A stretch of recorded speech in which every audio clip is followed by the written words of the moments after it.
Hey everybody, it's Cowboy Jack Durango, and thank you for tuning in to the first inaugural episode of Hazy History. Kevin Lyon, myself, Cowboy Jack Durango, and our extreme moderator, Michael Mondragon. What we do on Hazy History is a tad bit different than our flagship show on Tuesday nights. What we do a deep dive on a interesting, funny, or controversial subject in baseball. We put our perspective on it, then we unpack it for you.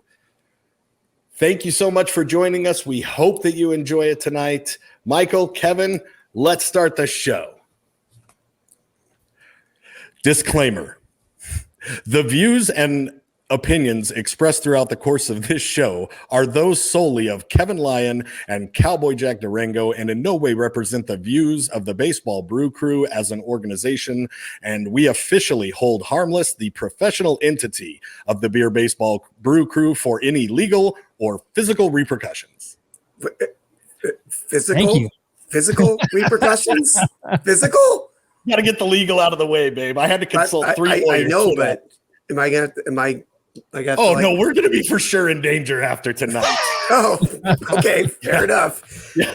If the FBI wasn't watching you already, welcome to the list, pal. Yeah.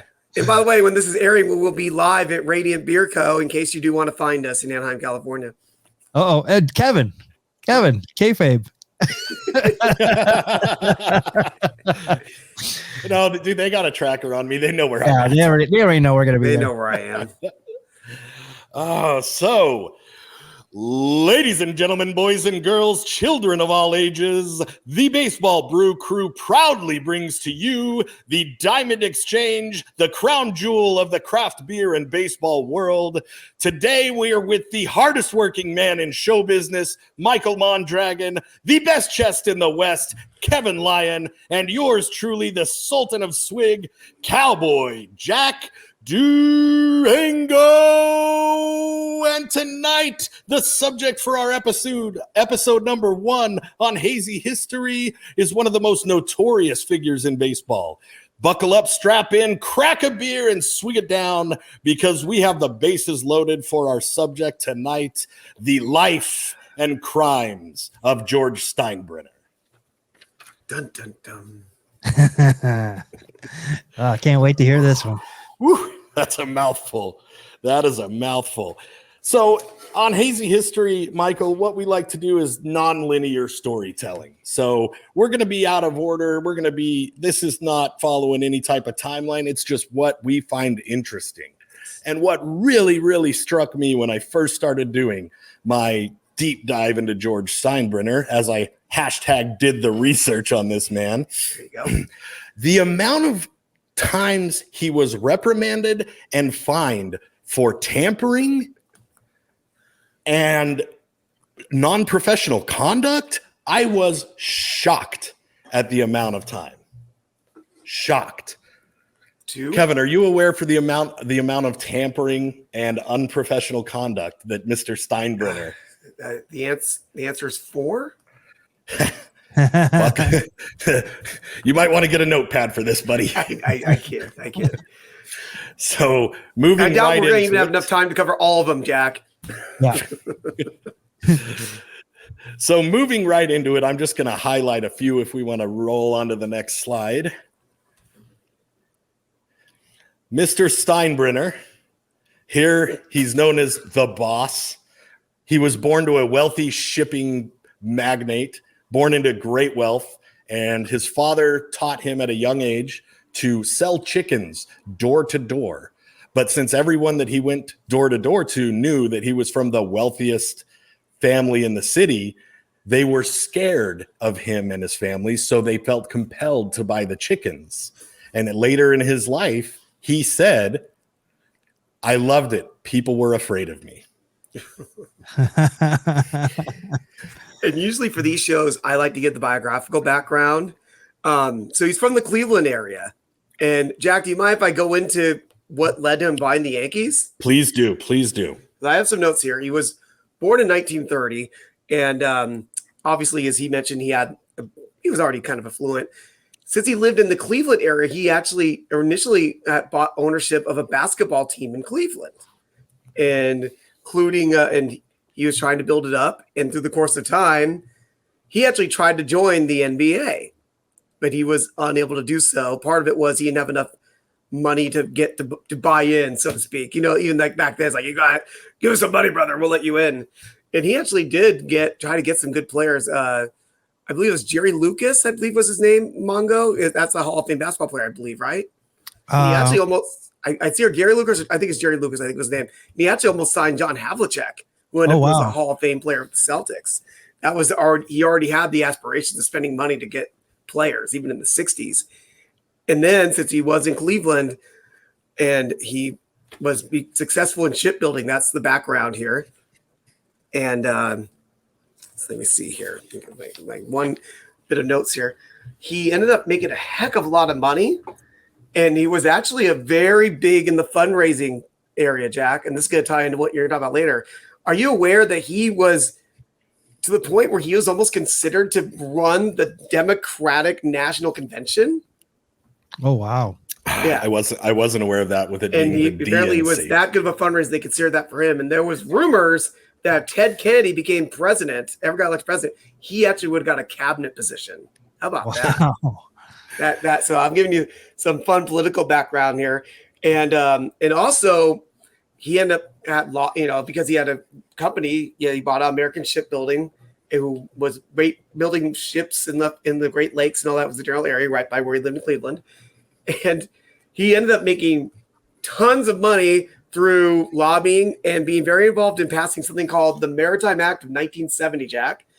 It gave tax breaks and incentives for Great Lakes shipbuilders and carriers. So, Wow.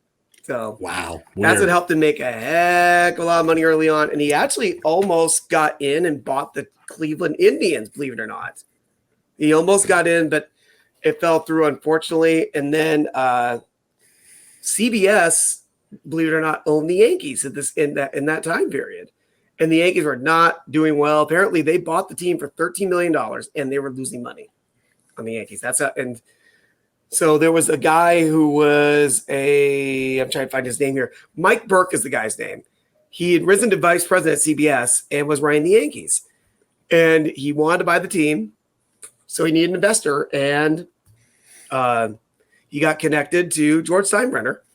And then on January 73, Steinbrenner got introduced, announcing the sale of the Yankees. His partners included, I got to give these two names. One of them is a guy named Nelson Bunker Hunt, who was the brother of the Kansas City Chiefs owner, Lamar Hunt. And Michael Mondragon. You ready to hear who the other person was? Yes. John DeLorean. No way. Wow. Yeah. I was like, oh my gosh. For those who don't know, John DeLorean is the man who was behind the DeLorean car company. And he ended up getting a heck of a lot of trouble later in his life in the 80s. Yeah. To do with drugs. And if you're familiar with Back to the Future, that was the car in DeLorean. Back to the Future. Yes, sir. So have you guys ever seen a DeLorean out in the wild? Yes. It's gnarly. It's such a cool experience, dude. Yeah. I only have because I worked some parades for my city work, and we've had like DeLorean groups come out to drive in the parade, and there'd be like 10 DeLoreans. I'm just like, oh my gosh, what? And so Steinbrenner's group was able to buy the team for $10 million from CBS. And Steinbrenner said, I think it's a bargain. And then Yankee Stadium, another key thing was they were about to close to do $100 million worth of renovations. And for those years, they played at Shea Stadium where the Mets play. And at this time, man, the Mets are way more popular than the Yankees. This is definitely a downtime for them. And and I was trying to find George. Let me give you this quote, Jack. Steinbrenner at least said he planned to say in the background, quote, "We plan absentee ownership, quote unquote. Quote, I'll stick to building ships, quote unquote." Didn't quite work out that way, did it? No, sir. I thought you'd enjoy that. Oh, I very much did. Thank you. No, there's a good little background there. And Jack, where do you want to go next? Oh, also one more thing. Let's tell you about this to tie in with that silent thing. He was actually a 10% silent owner of the Chicago Bulls as well. Wow. until like the mid 90s, believe it or not. More on that later. Oh, good job, Jack. You asked to do the research. So I want to dive right into the fines and the reprimands for tampering and his unprofessional conduct, because this really struck me out. And as you can see, the picture of George Steinbrenner, he's seen here watching an orphanage burn to the ground. His nickname should be the third baseman, considering he was born on third base with an extended lead. He was a man that believed his laws were the only laws that needed to be followed. He gave 0 Fs about the laws of the MLB, and for that matter, didn't care for the laws of the U.S. government. More on that later. In regards to the laws and regulations of the MLB, the league has very, very strict rules in regards to professional conduct and tampering that prevents clubs from enticing other players to jump ship to another club while they're still under contract, even in a hypothetical sense. So it seems to me that there's a lot of gray area in that law that can be interpreted. Am I right in that? Oh, definitely. So November 11th, I'm gonna start giving you dates, and gosh, man, this stuff is so crazy. November 11th, 1979, Steinbrenner is fined $5,000 by Kuhn, who is that'd be Bowie Kuhn. Yes. Bowie Kuhn. Yes, Bowie Kuhn, who's the president of the league, correct? He was the Major League Baseball commissioner. Yes, sir. MLB commissioner. Yes, sir. And he was fined this for tampering with California Angels slugger Brian Downing. Wow. Now $5,000 in 2022 money, once you factor in inflation, is $20,000, $404.68. Come on, he's laughing because that's like a slap on the wrist. Right. For real. June 26, 1980. He's reprimanded again by Bowie Kuhn for tampering with free agent amateur player Billy Cannon Jr. July 3rd, 1983. He's fined another $5,000 from Kuhn for remarks about the Chicago White Sox co-owner Jerry Reinsdorf. Oh. Steinbrenner called Reinsdorf and his business partner, Mr. Einhorn, the Abbott and Costello of baseball, along with many other derogatory remarks that put a bad taste in Bowie's mouth. So he hit him with that fine. Cowboy Jack, I have to interrupt you. So Mr. Einhorn, his name was Eddie Einhorn, and he was actually involved in professional wrestling in the 70s as well. Do the research. Oh, wow. Nice, dude. Nice. He helped finance tried to start a national group called the IWA in the mid 70s with Neil Moskowitz as their champion. Oh, no And kidding. Neil Moskowitz is still the IWA champion to this day. Gangster. Wow. That's so gangster. Okay, so that's awesome because his partner, Jerry Reinsdorf, Yes. was a part owner in the Chicago Bulls with none other than Georgie Boy himself. Yeah. George felt that the Bulls was just a money pit, a losing endeavor, so he wanted out. Reinsdorf bought him out. I believe he was a 10% owner. Yes, so 10%, Reinsdorf bought him out the year that they signed Michael Jordan. Who? And Michael Jordan then went on to become, Michael Jordan, right? And little Georgie Boy lost out on billions of dollars, and he had to watch this guy Jerry Reinsdorf get rich in front of his eyes. Not that he wasn't already wealthy, but Reinsdorf hit billionaire well before this guy. Michael, So. Yes. Can you hit a button for me, please, in honor of George Steinbrenner? Thank you. April 19th, 1983. He's fined $50,000 by Bowie Kuhn for remarks during a March 25th exhibition game. He questioned the integrity of National League umpires, and specifically umpire Lee Weyer. He called Weyer a really nasty obscenity in front of a bunch of press members, and he said, "Well, there you go. The National League will always give the close play to the National League team when Weyer called an expo batter safe at first." Dude, $50,000. Wow. In today's money, that's $148,732.93 approximately. Wow. And that's in an exhibition game. In an exhibition game in Fort Lauderdale, bro. Oh my God. And I gotta remember, I don't remember all the circumstances, but there was a player named Hideki Arabu. You remember him, Mongo? Sure. So there was a game in spring training. I'm sorry, Jack, but I don't know if I can say what he said, but Arabu was a bigger guy. And apparently he didn't like the effort he made on a play. And afterwards he called him I want to say it was a fat-toed P word. P-U-S-S-Y. Right. Wow. Yeah, and obviously he got some heat for that, and he apologized after. He apologized. I don't think he got any fine for that, but I was like, ooh, ouch. Yeah. Oh, goodness. Dude. December 23rd, 1983. The Yankees, Steinbrenner, is fined $250,000 by Kuhn and ordered to pay $50,000 in legal fees because of Steinbrenner's actions and statements following the aftermath of the pine tar incident. Wow. Which involved friend of the show and picture right over Kevin Lyon's shoulder, the hero George Brett. And can I segue that we're going to talk about later? The manager of the Yankees that game was Billy Martin, who knew he was watching. He knew George Brett had too much pine tar on there. Yes. And let me tell you how the Yankees are the Yankees, Jack. So this game got stopped, and they determined that the home run counted, and later on they were going to finish that game. Correct. Are you aware that they were going to make people pay full price to see the end of the top of the ninth and the bottom of the ninth inning? They're going to charge full price for people to come out to that. Full price to come and see the finish of a game they already paid. Inning Usually they would add it to whatever game was playing. Right.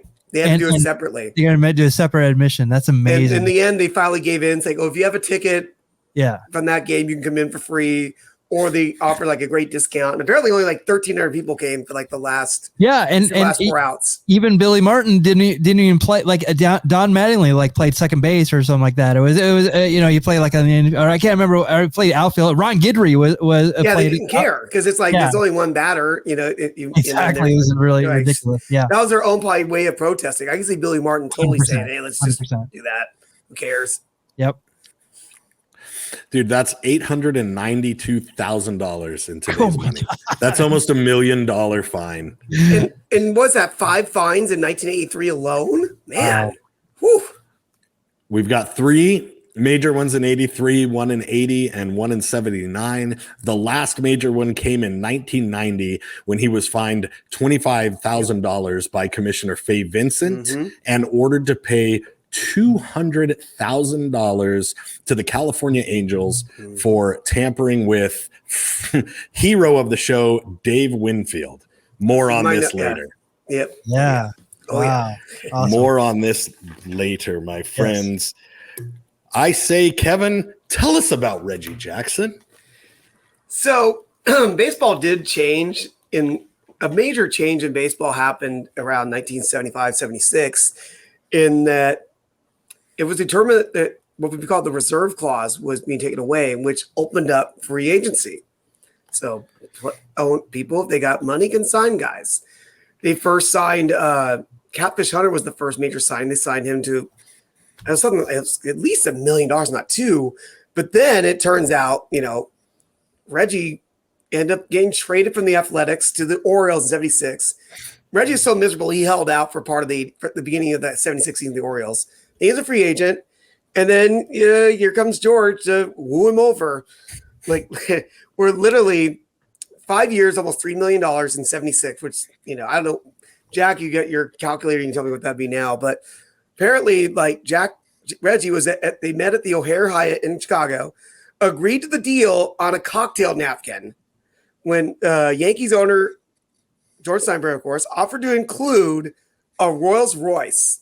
The car cost $63,000 in 1976, and it was and that amount was $11,500 more than the average player's salary in 76. Oh my god! And to make this even more fun, at least as of in 2016, Reggie still had that car. No kidding. Yeah. That's right. He was an avid car collector. Yeah, he still is. Yes. And unfortunately, a lot of his cars, like he had a fire at his house. I want to say like maybe like a decade ago that he lost a lot of those cars. Yeah, when I was doing the research, his article about the 40th anniversary of the signing, and the picture was him with the car. I was like, oh, that's fantastic. He still has That's it. amazing. Wow. So, and he also would mention Reggie said, like, I made more money off the field than on it. And he said, I had nothing but fun in New York. They were giving me free clothes, shoes, fur coats. I was Joe Frazier and Walt Frazier rounded into one. Just the recruiting process was unbelievable. I remember George taking me around town with all his buddies, went to the 21 Club, and he told me how this place is, quote, big time, quote unquote. And I said, George, how big can this be if they don't have wall-to-wall carpeting in here? George was showing off his new item, and he loved it. And that sounds like what George is. And then, what definitely changed it a little bit was May of 77. There's here it is. You know what quote I'm going to say, right, Mongo? in the sport magazine, this team, it all flows from me. I'm the straw that stirs the drink. Maybe I should say me and Munson, but he can only stir it bad. And this is in the May 77 magazine. So I don't know if that means it was printed in May 77 or if this was written in May 77. Either way, he had just joined the team. Yeah. So there's instant heat there. And obviously George was not happy with that. So it was up and down. There wasn't really a whole lot about it, but Reggie said later, he said he was very distraught when George passed away and say how they were never enemies. But I do have to find a quote from him. Taking the time when he left the Yankees. Let me find it here. Well, first off, he said that George told him, said the biggest mistake I ever made in baseball was letting Reggie Jackson go. That's what George said. Now, he's putting over, him. It's like, it's how much, George meant to him, blah, blah, blah, blah, blah. And then, but I found another quote that said, looking back, Reggie told a biographer that signing with New York and playing in the city had been a huge mistake. Asked if he'd do it again, quote, I would not have signed with them in a million years. Not a chance. What? So I love it. Like I said, this is hazy history, Mongo. I've been saying that probably in 1981, 82. And then later when George was passing away, George was getting ill and passed away, Reggie, people are going to remember more fondly at the end of their life. Although I have other quotes to other people later that will definitely not be as fond of Mr. Steinbrenner. Awesome. So, Kevin, that 3 year, or what was it, a $3 million? It was 5 years, $3 million. So that would be a $15.6 million contract today. But nowadays, one guy a year, you guys, a pretty above average player makes that much in a year now. Right. It's crazy. Thanks to guys like Reggie Jackson. That's right. Thanks to guys like George Steinbrenner, people are signing. Easy. Right. We don't thank him in this house. All right, fine. Fine. So the most beautiful part about Hazy History is not all of our stories take place on the field. What I'm going to talk about next is definitely an off-the-field story that helped really cement my level of vitriol for this guy. So if we want to jump to the next slide. In 2003, after the collective bargaining agreement went into effect, Steinbrenner, seen here learning about another school shooting, reacted by tightening the belt on the Yankees' operation budget. Not by renegotiating Derek Jeter's contract. That was only a paltry $14 million. No, sir. In a year where the revenue for the team was $238 million, old Silver Spoon Steinbrenner decided that the best course of action was to cut the hours of the Yankee Stadium elevator operators. He fired 2 of his scouts, and he pink-slipped 25 office employees. Even after sending 27 people to the breadline and cutting the hours of an important operational staff towards the end of the year, when these common folk are probably worried about how they're going to pay for Christmas presents for their families, Georgie Porgy Puddin' and Pie's next move was to cut costs through the organization's dental plan. Not the dental plan that the players and coaches and upper management were on. No, sir. He wanted to cut the business plan for the secretaries, for the janitors, for everybody who worked for him that wasn't in a corporate role, the 9-to-5 working Joes, the common man. By cutting this, Sorry. dude, this is him demonstrating the management style that inspired the Yankees turning into the evil empire. The cost of this to him would have been of this dental plan would have been $100,000. Dental plan.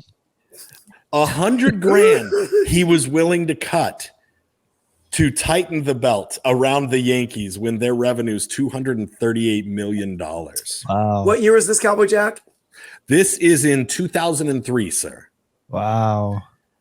Well, no wonder they didn't win the World Series in 2002, right? Dude, this man whose net worth was over $1 billion was going to slash the dental benefits. Mind you, dental health plays a major role in human health. For his own employees, the unseen men and women whose labor contributed in a big way to making the club run smoothly, he was going to take away their ability to afford dental care. Now, this decision was met with major outrage and backlash from the media. And after an anonymous Yankees employee was interviewed by Newsday, and they printed the following: the Yankees are coming off record revenues and record ticket sales, and they've made the playoffs for 8 straight years. It would seem inconceivable that they would stoop to this level. This is something only a really bad businessman would do.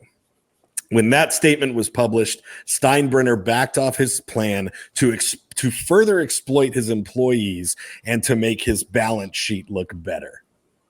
Interesting side note, gentlemen. Yes. The nickname Evil Empire originated in 2002 by Boston Red Sox team president Larry Lucchino.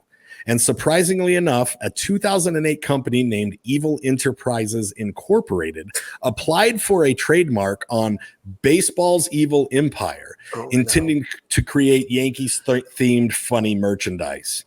The Yankees sued them over the patent and won.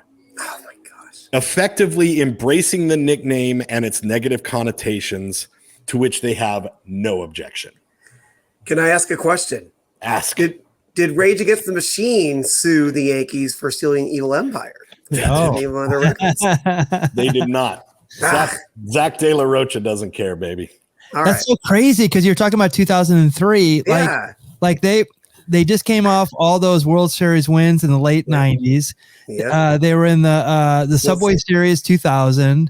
They lost the series in 2001 to the Diamondbacks.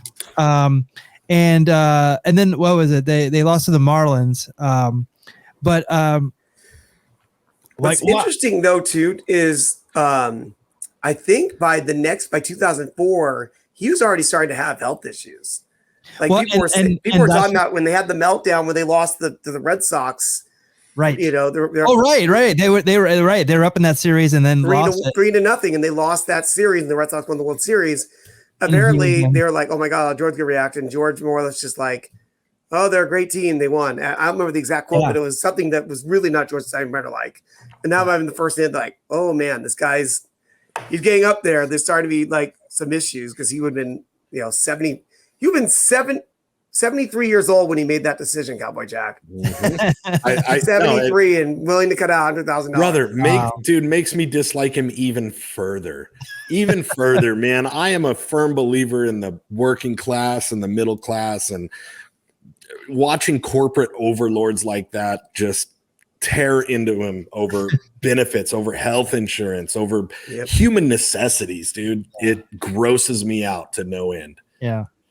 Grosses me out to no end. And speaking of gross, Kevin Lyon. Yes, sir. Best chest of the West. Yes, sir. Our Lord and Savior, Taro. Yes, sir. Please tell me how gross he was with our friend Dave D. Winnie Winfield. Oh, my. This might take an hour All right.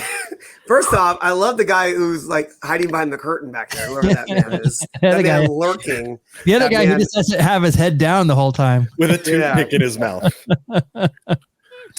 I will start this off by giving you a quote from Baseball Commissioner Fay Vincent. It was a pretty sordid and unattractive story of George trying to destroy Dave Winfield. It was not Steinbrenner at his best. We're done. That's all I need to say. Right? So hit me with it, babe. We talked about Reggie being the big free agent signing when that was barely even a thing in the end of 76.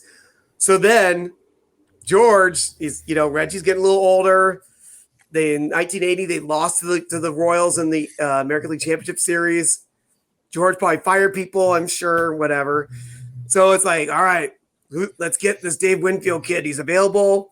Let's sign him. And he signed it was like, it'd be a 10-year deal as a free agent in 1980.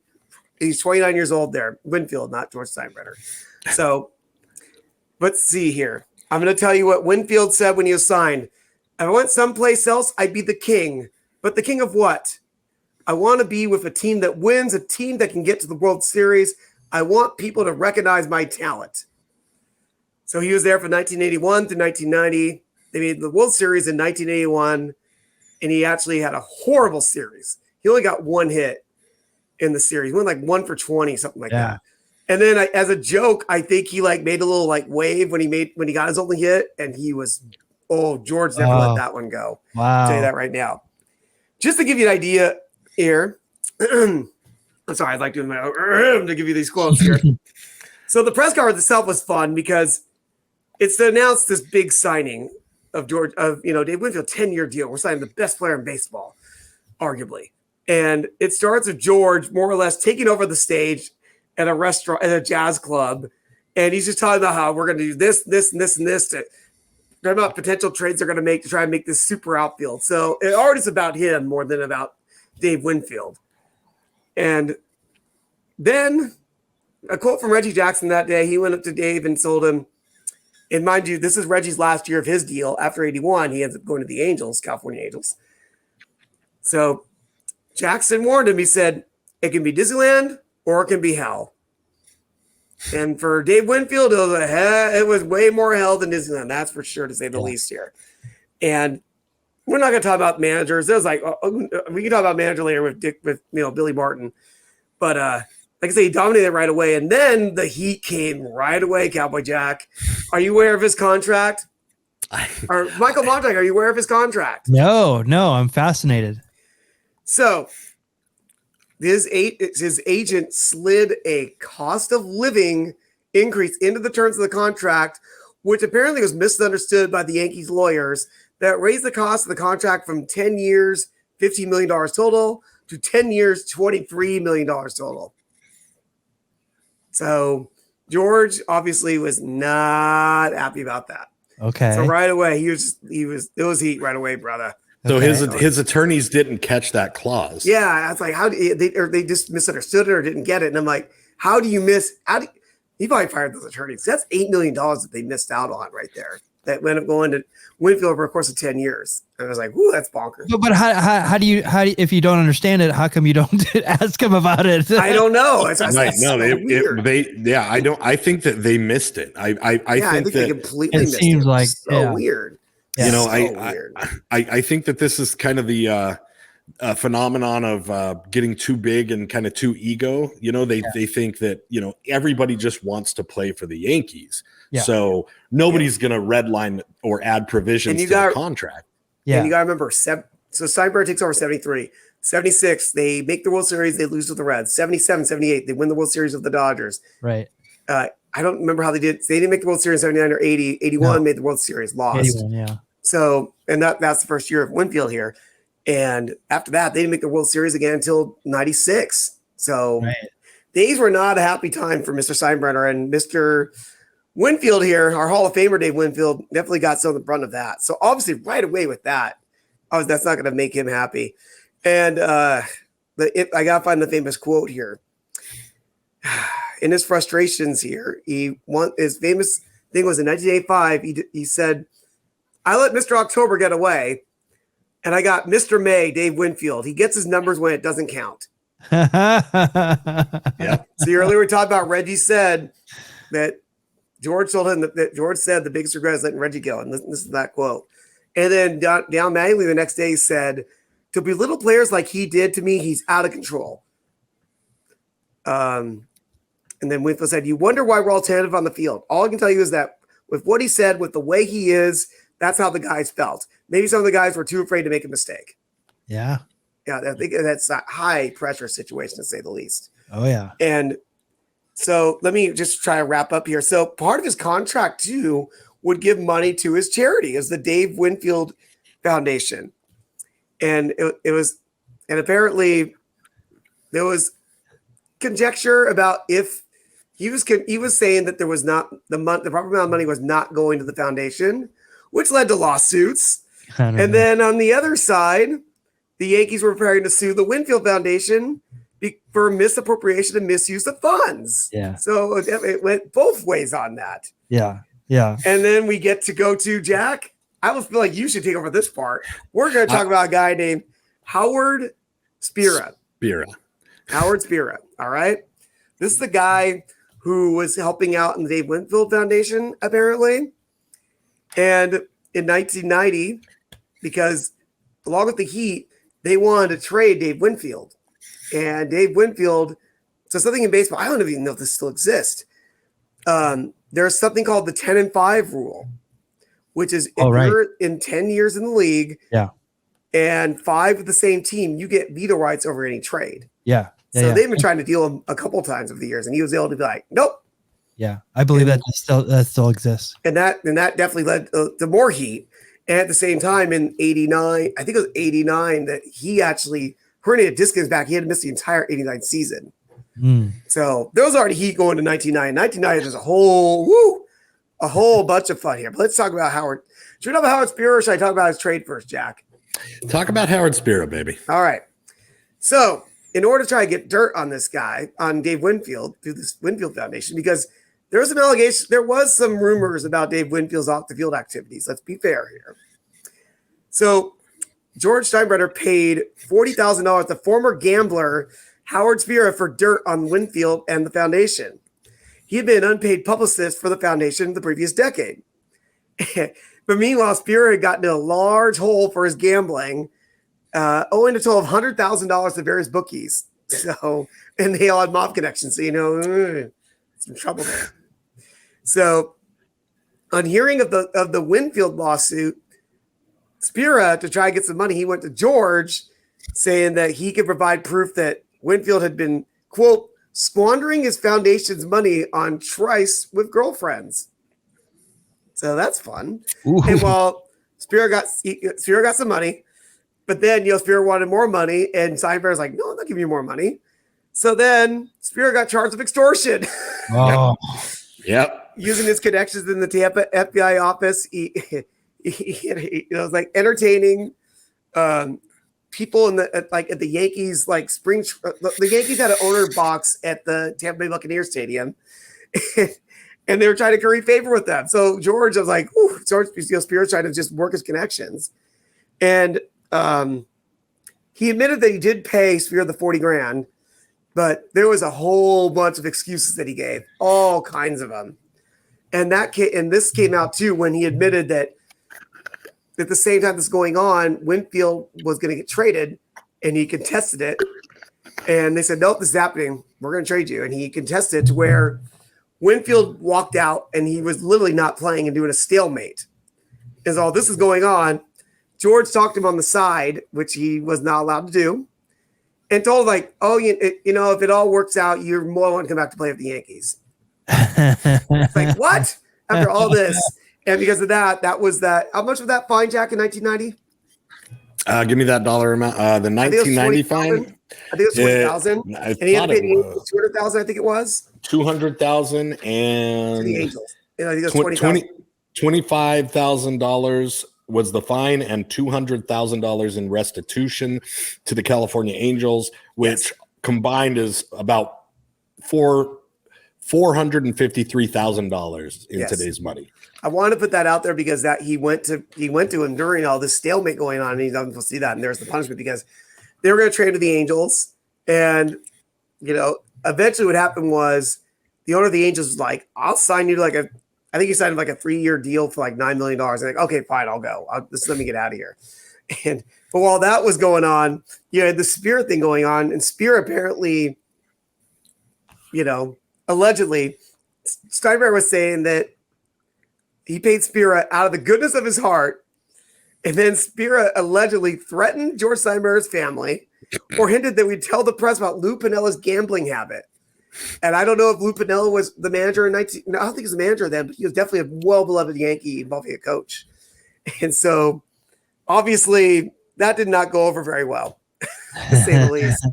Wow. But again, Winfield, wasn't so clean either. He loaned him money. He loaned Spear $15,000, and then apparently, like I said, apparently it sounded like he had some girls on the side and definitely gambling some money.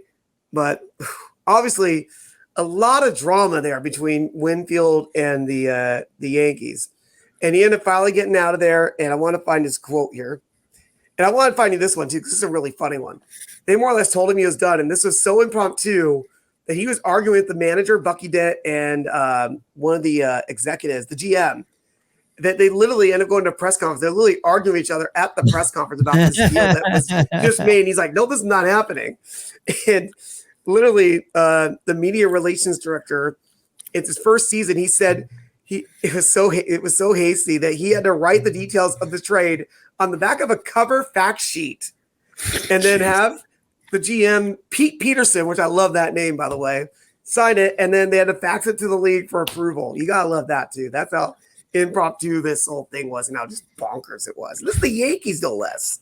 Then it all worked out in the end, and we mentioned the fines. And oh my gosh, sorry. Just like, whoa, it's so crazy. Yeah, but Spear ended up going to jail, I believe, for 2 years. Is that right, Cowboy Jack? Yes, sir. And Commissioner Fay Vincent, after he did the investigation, was going to ban George Steinbrenner for life. Wow. For life. Yep. And then see, that was apparently at George Steinbrenner's request, if I remember right. Because George had a position, I believe, at the International Olympic Committee, I think it was. Mm-hmm. So they do the Olympics. He was looking to keep that position, and somehow that was going to salvage it. Don't ask me how. It doesn't make much sense to me. But I want to find a couple quotes here. Here's Dave Winfield when he returned to New York after being traded to the Angels. All right, here we go. Finally, they uncovered the tip of the iceberg. There's a whole lot of ice under the water. Good, I finally didn't have to say anything myself. Someone else said it for me. Someone else was looking for the truth. They only took what Steinbrenner did within baseball that broke the rules. Really, they didn't get into all the other things. They said, we're going to take Spear, and that's enough. You're gone. But if all the stuff kicked up, only one person, Steinbrenner, was muddled. I'm not going to wallow in the mud. You fight it. But what are you going to do? Spend every waking hour discussing the garbage?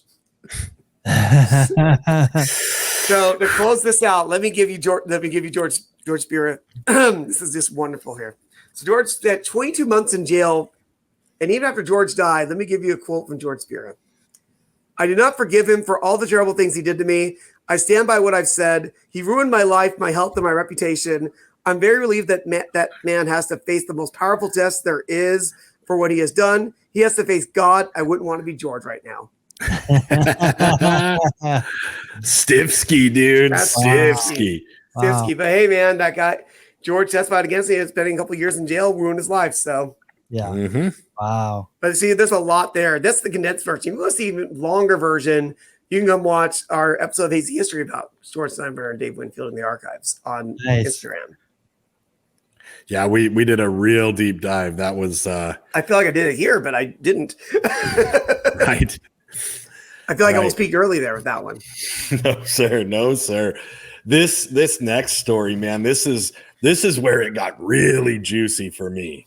Insanely juicy. And this is probably my favorite baseball controversy to date. Okay. So, Michael Mondragon, are you familiar with Watergate? I remember hearing about it as a kid, but George Steinbrenner was a part of it. Steinbrenner is connected Wow. to Watergate. Wow. Yes. So Richard Nixon and George Steinbrenner, seen here comparing how many back alley abortions they have paid for their mistresses, were friends for many, many years. It was that special kind of bond that only a soulless politician and a spoiled, privileged megalomaniac born into obscene wealth can have. In 1974, President Tricky Dicky Nixon resigned from office due to his orchestration and subsequent cover-up of the Watergate scandal. His head was on the chopping block for obstruction of justice, abuses of power, and contempt of Congress. Now, we're all aware of what happened with Watergate thanks to the award-winning 1994 documentary Forrest Gump. The investigation. Or you can watch All the President's Men. Is that the name of the movie, Mongo? I think it's called that. I don't know. So the cover-up led to the fall of All the President's Men. A total of 69 people were indicted for their hand in Watergate,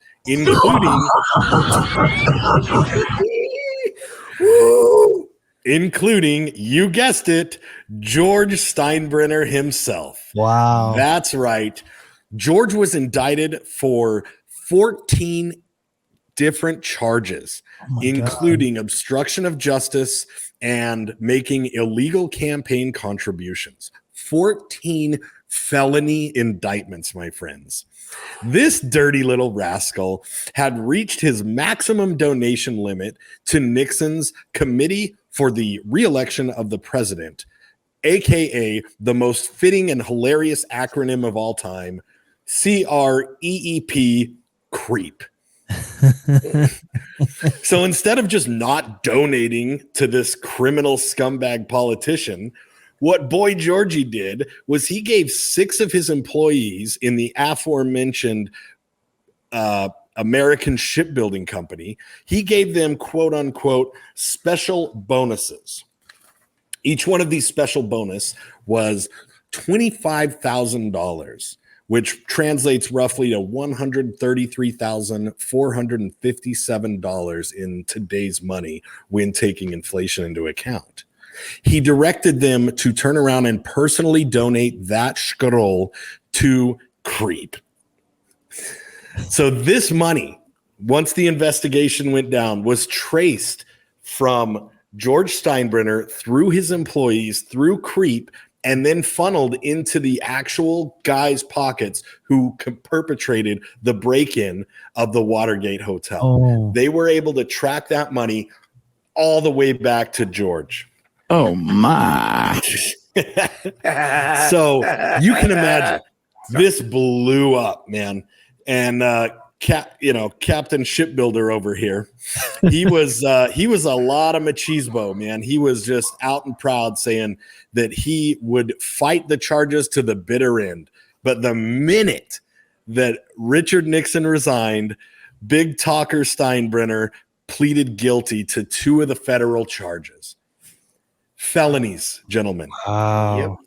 In a society where people have spent decades in prison for the possession of a little pot, this self-proclaimed boss was fined a total of $35,000, which roughly translates to $233,000 in today's money.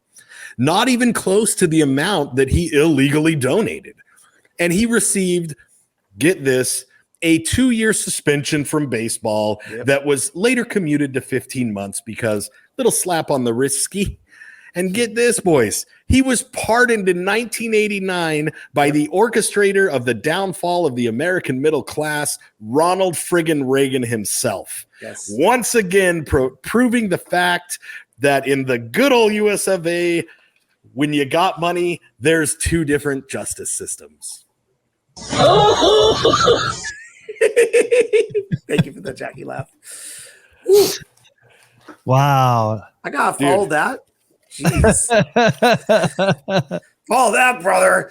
Wow, that's insane. Call me Shawn Michaels, dude. This guy helped fund Watergate.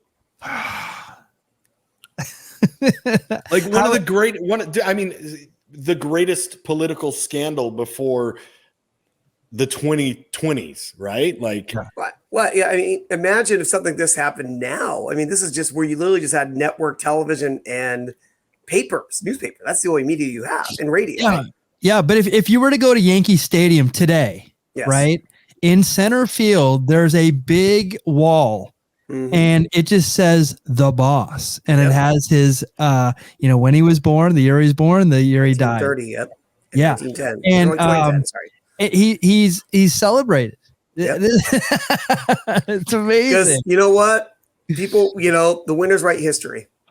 History is written by the winners, to say the least. True. So true. It is. And, someone's, not the greatest way to die. He got very sick. Yeah. That softens a lot of people's view and a lot of people's hearts. And this came along at kind of at a time in America where people were a lot more forgiving than they are in today's society. They're not, the class warfare wasn't as much of an issue as, thank God that we as people have woken up to see it, that there's two systems out there. And if you got the feria, if you got the scroll, you can kind of waltz through life and commit crimes. I mean, he's a felon. And Jack, I can even tell you, because like I've been doing the research, even Winfield kind of like forgave him later in life, and they kind of made up, to a certain extent. Right. You know what I mean? And honestly, what might have helped him get better remembered, as weird as this is, because it's not him directly, was him being a subtle character on Seinfeld. Yes. Right. Yes. He was also in WWF, WWE as well. He did appear as like a mania or something like that. Yeah. Yeah. So and he's a pop culture character for sure. Exactly. Right. Yeah, it became that character. But also, and also this is like pre-social media. Yeah. Where Mike Tyson is a celebrated man, and he's a felon. Right. Exactly. I mean, geez, he really is a felon. Yeah. Absolutely. I mean, pre-social media, like this was like an East Coast thing, and you had to be like regional at the time to kind of know the real story of it. So, I was living in Arizona at the time, and so like I didn't hear anything about New York and Steinbrenner, and so it was just kind of like the folklore of it. This is amazing to hear. Yeah. Now, and I look at me like, hey, Kevin. I hate to leave our deep dive on a sad note. So let's talk about something that happened on the field multiple times. Let's talk about our good old buddy, Billy Martin. Look at that suit, brother. Look at that. My gosh, that is the 70s right there. So to give a little background here, Billy Martin was actually a player on the Yankees in the early, like for about 5 or 6 years in the early 50s, when they were on top of the world. They were winning the World Series almost they won multiple World Series in the 50s. And he was known as, obviously later on, he definitely known for his temper, alcoholism, and all that. But he was a hard-working player. He was a hard-working guy, and New York could appreciate his attitude and his work ethic. So he ended up becoming a manager for different teams. I believe we talked about before is him on other teams. But the first time he actually joined the Yankees was in 1975, after he got relieved of his duties, we'll say it like that, by the Texas Rangers. Mm-hmm. So let me see. I thought I took a note here how many times he got fired. Of course, I can't find from the Yankees. It's like 5 times. Five times. Yeah, 5 times. He's fired 5 times. Think about that. 5 times. Oh yeah, sorry, it's right here. Yeah. You know what, brother? The upside of getting fired for 5 times is you get rehired for 5 times. Yeah, exactly. Oh, wow. So, and let me before we get to when he got fired the first time, he helped the team get to a World Series in 76. They lost, which obviously George is not fond about that. And they're in a tough World Series in 77, playing the Dodgers. And let me tell you about what George did in Game 6. All right. A show of support, if you will. Steinbrenner rewarded Billy's good work with a $50,000 bonus and a brand new Lincoln Continental. This is before Game 6 of the World Series. All right. So this is, and to quote, George, the club needed that. The timing was perfect. Obviously, it was planned that way. He has been through probably more than I have. I didn't know until I got to the park that Billy got his bonus. I could see in his face he was more relaxed. Maybe now he can look like 49 instead of 99. That is fantastic. Oh my God. Wow. And it worked because they won the World Series in 77. Yeah. Yeah. But Billy obviously was always on edge. And, Billy didn't know how much he would be on edge because he had a game fired 5 times. Sure. So let's talk about 1978. Let's talk about the first time he got fired, all right? Okay. So there was definitely a lot of heat with Reggie. We talked about Reggie, being I'm the man, I'm the straw that stirs the drink. And he definitely had an attitude, but it was definitely a New York attitude, and they loved him because in 77 he became Mr. October. Jack, do you know who Mr. October is?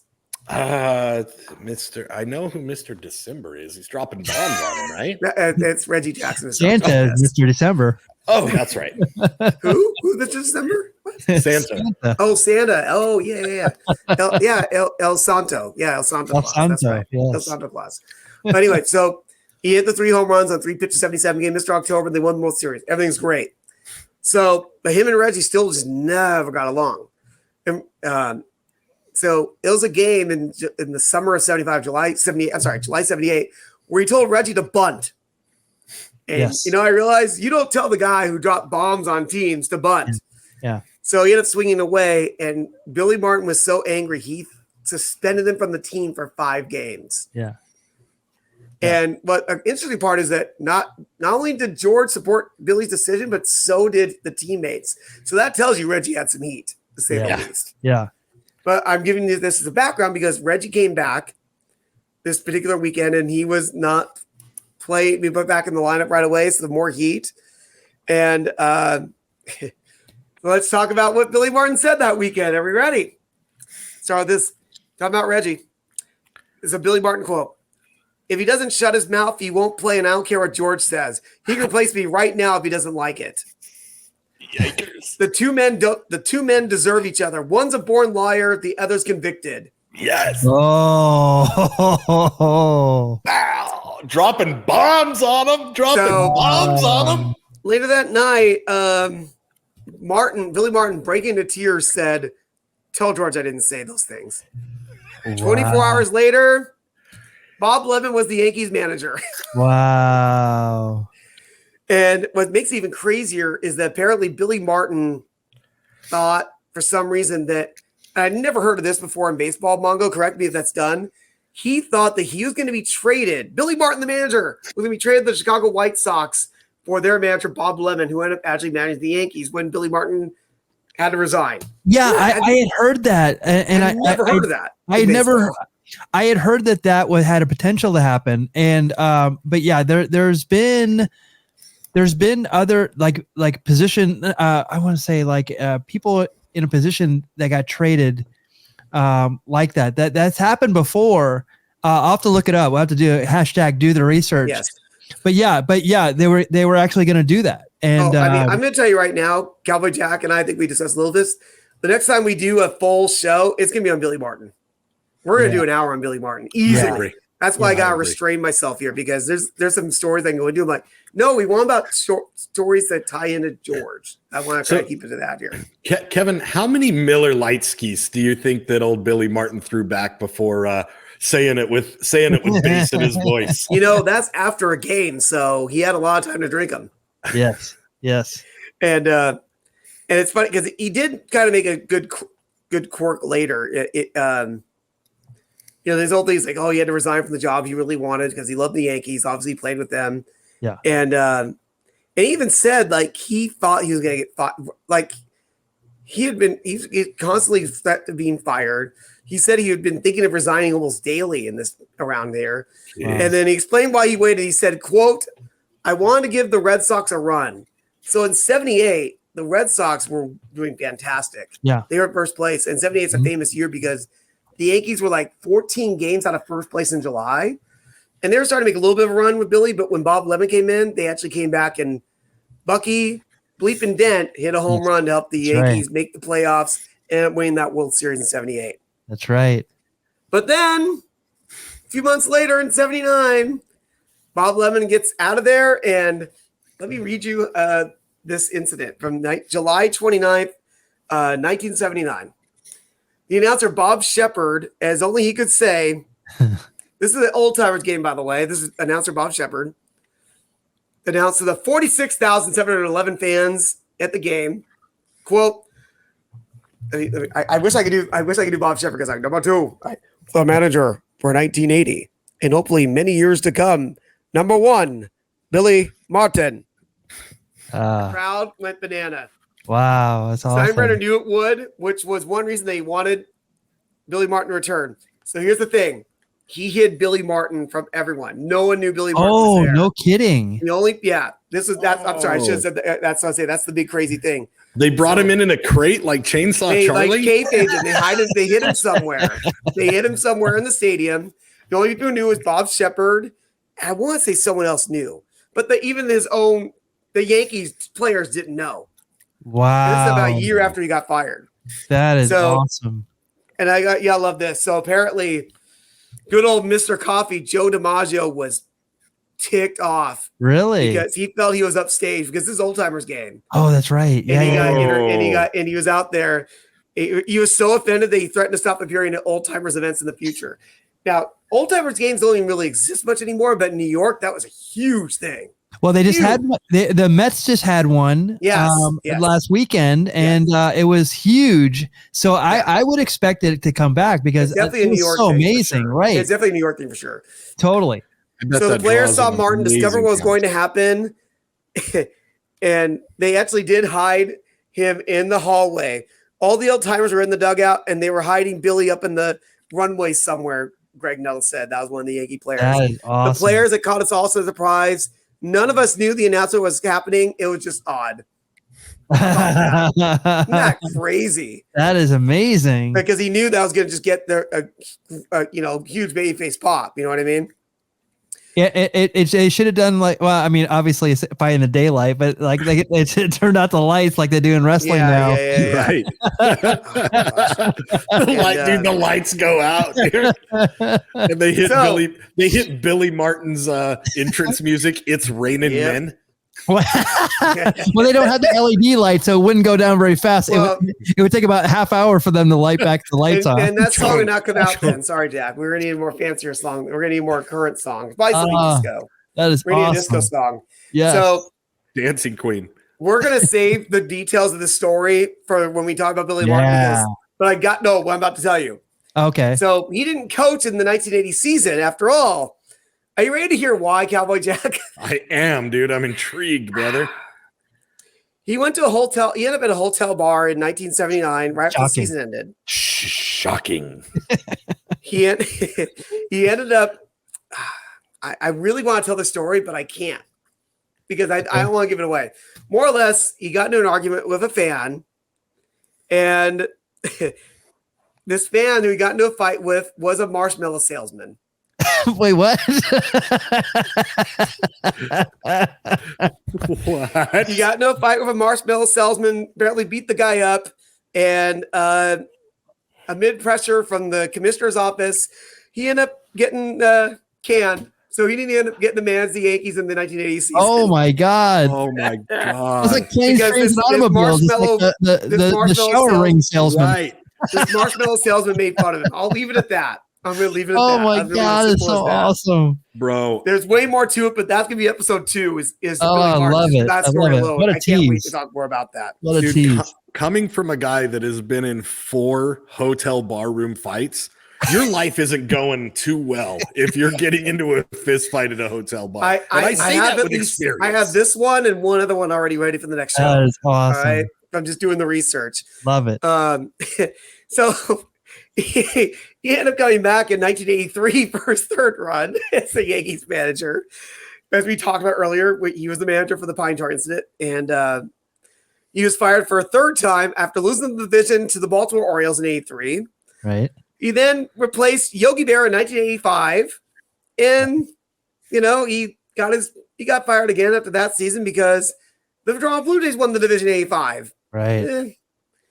So, and then as a 60-year-old, Billy Martin got named manager again in 1988, and he didn't even make it halfway through the season. Yeah, right. Wow.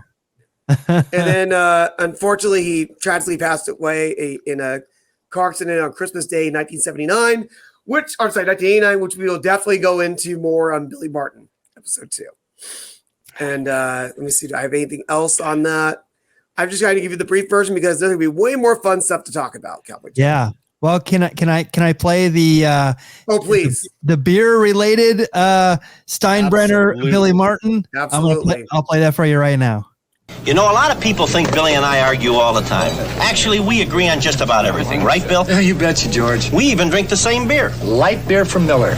Light's got a third less calories than their regular beer, and it's less filling. And the best thing is it tastes so great. No, George, the best thing is less filling. No, Bill, it tastes great.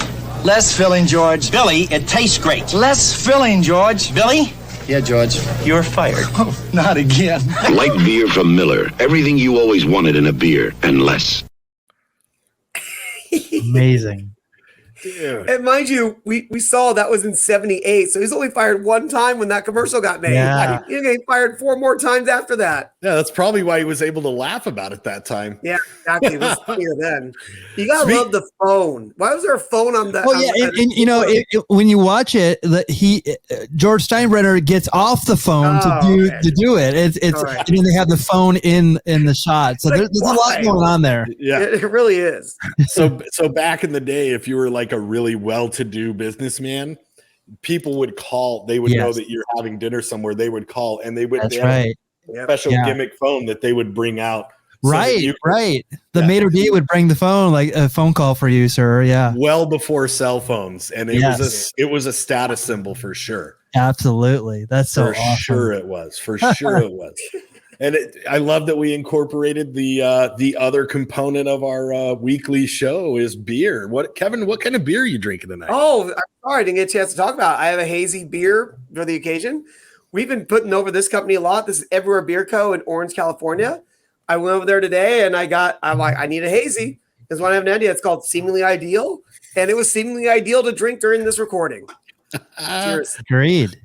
Professor Mondragon, Yes, are you having a beer ski with us tonight? I am. What are you One of drinking our tonight? favorites is Green Cheek Beer Company. I have the All Your Friends IPA. I had another one on our Carver show.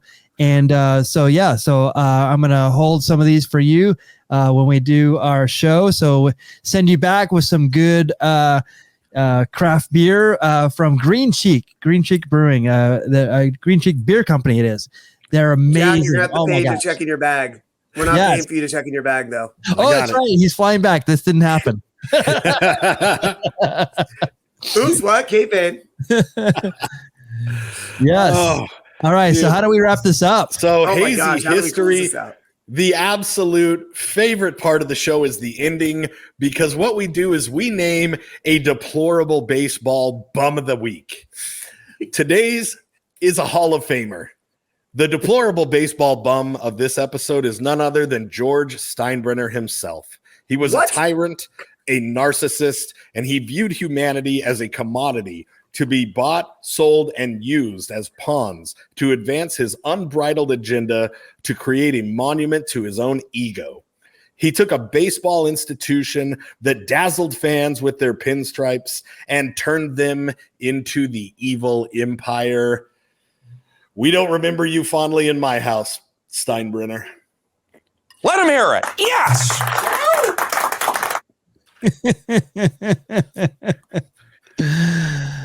Awesome. Well said. Awesome. So that I got to put this over. If you like what we did here and you want to see a more truncated version, tune in Sundays on our Instagram. The time will vary. Jack and I go live on Instagram and we pick a subject for the week. You know, by the time you see this, I'm not sure what we're going to be talking about, but keep an eye out. We'll let you know. Yeah. And we're going to put more of these hazy histories on our YouTube. We're going to incorporate it into our podcast. So this has been a fun romp down. Oh my gosh, there's so much goodness here. And we're going to expand on this a lot.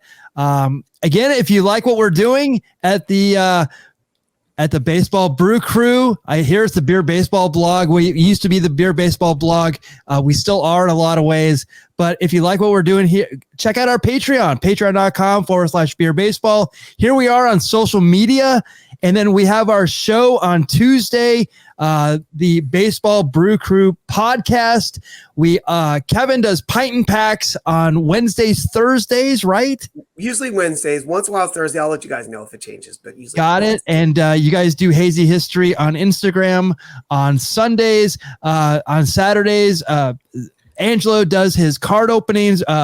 And so we have so much going on here. So thank you so much for being here. Hey, we got to give one more plug. Go for Saturday, September 10th, 4 p.m. is the next happy hour. We didn't get to talk about that yet. We got to get a slide for that. The three of us are going to talk to wrestlers out of Vancouver. It's Daniel Makabe and the Big Hurt Alan Jepson. They got to wrestle at a baseball stadium a couple weeks ago, minor league baseball stadium, the Vancouver Canadians. I wish I had my cap. I'd switch caps right now, but I think it's behind me. They actually got to wrestle at that Bailey Stadium, and they're going to talk to us about that experience and just their experience of going to that stadium in general. Awesome. Well, this has been an awesome segment. I'm so happy that we got episode 1 under our belt. Looking forward to so many more. We'll see you next time on A Hazy History. Good night, everyone. Take care.